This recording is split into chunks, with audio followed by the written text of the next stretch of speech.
नमस्कार दोस्तों, कैसे हैं आप सब। आज मैं लेके आया हूँ भारतीय संविधान के महत्वपूर्ण स्रोत, यानी कि भारत के जो संविधान के कौन कौन सी जो सोर्स कहाँ से लिए गए हैं।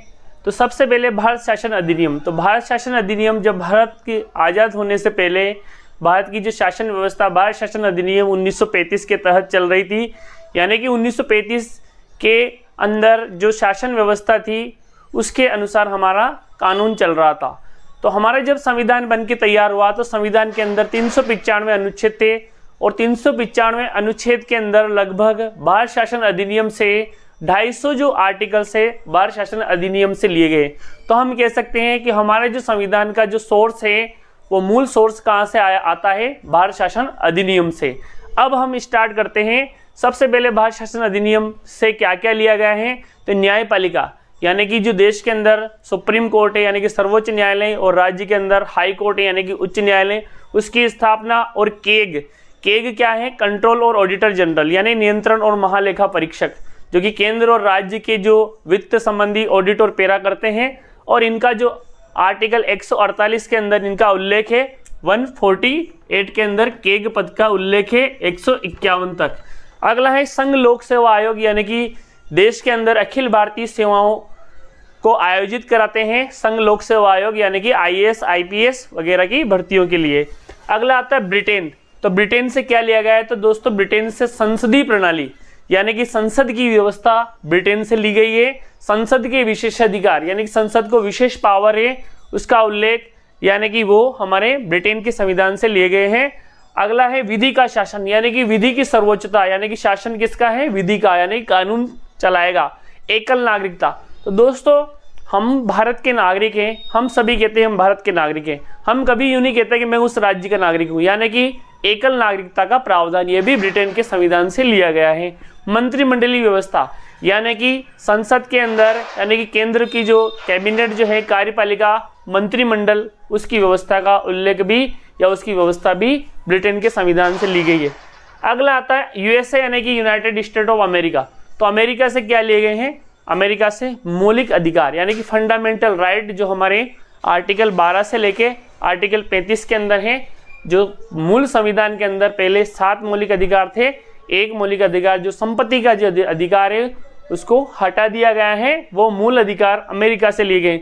न्यायिक पुनर्विलोकन, यानी कि रिव्यू जुडिशियल, यानी कि जिससे संसद किसी प्रकार के कानून को बनाती है तो उस कानून को जो सुप्रीम कोर्ट है चेक करता है, और अगर वो वास्तव में अगर संसद के या संविधान के का उल्लंघन नहीं करता है तो उसका रिव्यू किया जाता है और उसको देखा जाता है। संविधान की सर्वोच्चता, यानी कि संविधान के अनुसार ही देश की शासन प्रणाली चलेगी। तो संविधान की सर्वोच्चता और निर्वाचित राष्ट्रपति, यानी कि राष्ट्रपति जो होगा वो निर्वाचित होगा, यानी कि जो हमारे चुने हुए प्रतिनिधि जैसे MLAs हैं, MP हैं, राज्यसभा के और लोकसभा के जो निर्वाचित जो सदस्य हैं वो राष्ट्रपति के चुनाव में भाग लेते हैं और एकल संक्रमण मत प्रणाली द्वारा इनका चुनाव होता है। और राष्ट्रपति पर महाभियोग, यानी कि राष्ट्रपति पर जो महाभियोग है अनुच्छेद 61 के अनुसार लगता है, यानी कि राज्यसभा या लोकसभा किसी भी सदन में राष्ट्रपति पर महाभियोग लगाकर इनको अपने पद से हटाने की प्रक्रिया चालू की जा सकती है। इसका भी उल्लेख, ये सारी चीज़ें कहाँ से ली गई है, ये सारी व्यवस्था अमेरिका के संविधान से ली गई है। अब बात करते हैं कनाडा से। तो कनाडा से क्या लिया गया है, संघीय शासन प्रणाली। संघीय शासन प्रणाली क्या है, यानी कि भारत राज्यों का संघ है, यानी कि सभी राज्य से भारत बना हुआ है। यानी कि केंद्र के अंदर सरकार सेंट्रल में जहां संसद कार्य करेगी और राज्य के अंदर जो सरकार है जहां विधायिका कार्य करेगी, ये संघीय शासन व्यवस्था है। और शक्तियों का विभाजन, यानी कि केंद्र के पास जो केंद्रीय सूची है उसके ऊपर केंद्र सरकार कानून बनाएगी और राज्य के पास जो राज्य सूची है उसके ऊपर कानून राज्य सरकार बनाएगी। राज्य सरकार जैसे पुलिस है यानी कि पंचायती राज है, इस प्रकार के जो विषय हैं वो राज्य को दिए गए हैं। और कुछ विषय ऐसे हैं जैसे शिक्षा है, जंगल है, वन है, ये इनके जो अधिकार हैं केंद्र और राज्य दोनों के पास है। इन्हें समवर्ती सूचियाँ कहते हैं। तो समवर्ती सूची और अवशिष्ट सूची, तो अवशिष्ट सूचियाँ वे सूचियाँ होती है जिनकी पावर केंद्र के पास होते हैं, यानी कि सेंट्रल गवर्नमेंट ही उनके ऊपर कानून बना सकती है। तो यह सारी व्यवस्था संघीय शासन प्रणाली, शक्तियों का विभाजन, अवशिष्ट शक्तियां, ये सभी कनाडा के संविधान से लिए गए हैं। अगला आता है आयरलैंड।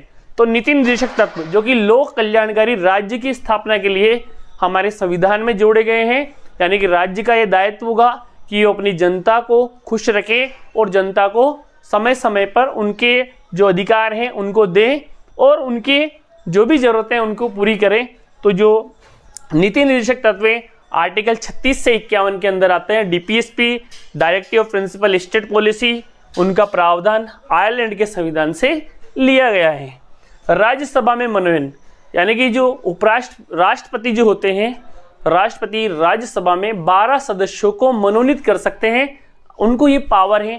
तो ये 12 सदस्यों का जो मनोनयन है, ये राज्यसभा के अंदर जो 12 सदस्य कौन कौन होते हैं? 12 सदस्य साहित्य के क्षेत्र में, खेल के क्षेत्र में, संगीत के क्षेत्र में, कला के क्षेत्र में विद्वान व्यक्ति होने चाहिए और विशेषज्ञ होने चाहिए।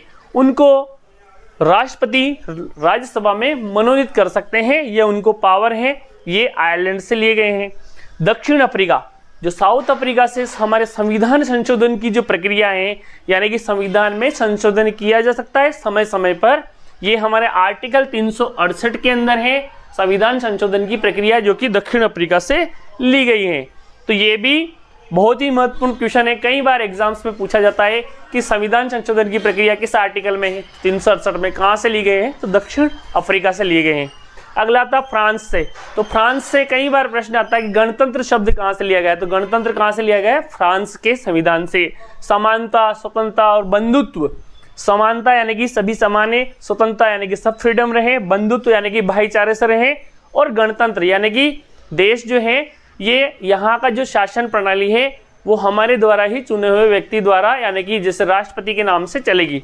तो ये सारी शब्द व्यवस्था यानी कि ये सारी व्यवस्था गणतंत्र फ्रांस से लिया गया है। अब बात करते हैं अपन ऑस्ट्रेलिया से। तो ऑस्ट्रेलिया से क्या ली गई है? समवर्ती सूची। तो समवर्ती सूची क्या है? अभी पहले भी बता दिया मैंने, यानी कि ऐसी सूची जिसपे केंद्र और राज्य यानी कि सेंट्रल गवर्नमेंट और स्टेट गवर्नमेंट दोनों ही कानून बना सकती है, यानी कि लेकिन अगर केंद्र सरकार कानून बनाती है तो वो सर्वोपरि होगा।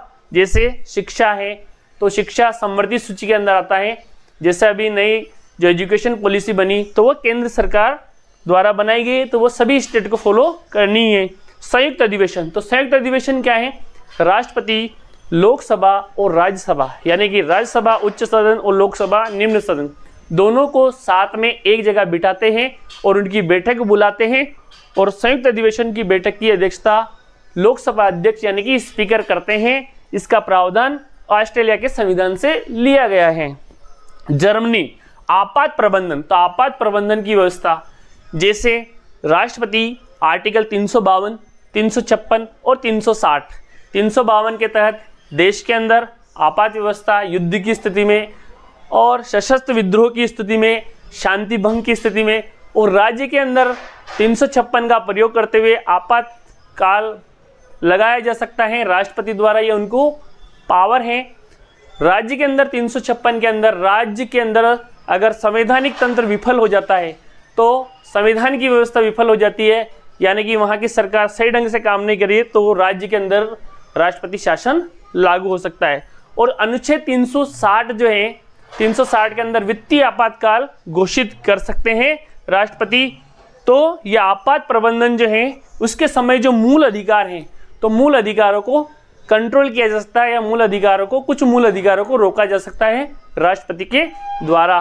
तो जो आपात प्रबंधन है हमारे 352 में है, 356 में है और 360 के अंदर है। 360 में वित्तीय आपातकाल, ये देश के अंदर और ये राज्य के अंदर लगते हैं। अब बात करते हैं रूस की। तो जब हमारा संविधान लागू हुआ था उस समय मौलिक कर्तव्य नहीं जोड़े गए थे। तो मौलिक कर्तव्य कहाँ से जोड़े गए हैं? रूस के संविधान से। तो उस समय जो सरदार स्वर्ण सिंह समिति की सिफारिश हुई और उस सिफारिश पर जब 42वां संविधान संशोधन, जिसे लघु संविधान या मिनी संविधान भी कहते हैं, उस समय 10 मौलिक कर्तव्य जोड़े गए थे। और 10 मौलिक कर्तव्य जब जोड़े गए तो वो कहाँ से लिए गए थे? रूस के संविधान से लिए गए थे। और बाद में 86वां संविधान संशोधन 2002 के द्वारा 11वां मूल कर्तव्य जो कि आरटीई है, 6 से 14 वर्ष तक के बच्चों को अनिवार्य एजुकेशन यानी कि राइट टू एजुकेशन जोड़ा गया बाद में। तो आज वर्तमान में कितने मौलिक कर्तव्य हैं? आज वर्तमान में 11 मौलिक कर्तव्य हैं। जब ये मौलिक कर्तव्य जोड़े गए थे उस समय कितने मौलिक कर्तव्य थे? 10 मौलिक कर्तव्य थे। तो इस तरह से हमने देखा कि हमारे संविधान जो वृहद है, विस्तृत है, कहाँ से अच्छे अच्छे कानून हमारे संविधान को, हमारे नागरिकों को अच्छे से भारत की जो प्रणाली है उसको अच्छे से लागू करने के लिए हमारे संविधान में जोड़े गए हैं संविधान निर्माता द्वारा। तो दोस्तों वीडियो कैसा लगा? अगर वीडियो अच्छा लगा तो लाइक करना ना भूलें, पसंद करें और कमेंट्स कीजिए और शेयर कीजिए। Thanks for watching. जय हिंद, जय भारत, वंदे मातरम मित्रों।